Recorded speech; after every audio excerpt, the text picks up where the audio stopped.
Dahil naman sa matinding buhos ng ulan, umapaw ang spillway na nagdurugtong sa 5 barangay ng Quirino, Ilocos Sur.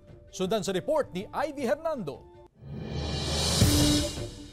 Maaraw at bahagyang kumukulimlim sa malaking bahagi ng Ilocos Sur, pero walang ulan. Kaya hiling ng mga magsasaka ang ulan para matulungan sila sa natutuyong pananim. Nagastos sa mamti ko. Nawanti todo na. Dapat tagdaltasag paminsan. Pero sa Quirino, Ilocos Sur, 2 magkasunod na araw na nakaranas ng ulan. Kaya't umapaw ang poblasyon patungong Calao Spillway. To think na yung mga river dito is talagang connected sa Cordillera and sa Benguet. So, kunting ulan lang, pag-ulan lang, halos umapaw na din dito. May ginagawa daw kasi na bridge dito. Isa din sa reason na nag-cause ng pag-apaw ng spillway dito sa Quirino.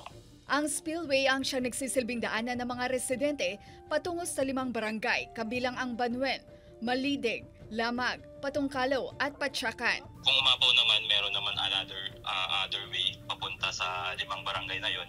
Pero ito talaga yung pinaka-main nila papunta doon sa 5 barangays.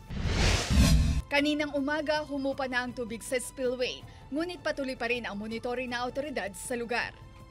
Sa Batanes, isinagawa ang clearing operations sa bumagsak na limestone rocks mula sa bundok sa bahagi ng kalsada sa barangay Nakanmuan sa bayan ng Sabtang. Nangyari ang pagbagsak ng mga bato mula sa bundok dahil sa malalakas na pag-uulan sa nakaraang 2 araw. Maayos na ngayon ang kalsada at nakakadaan na ang mga sasakyan.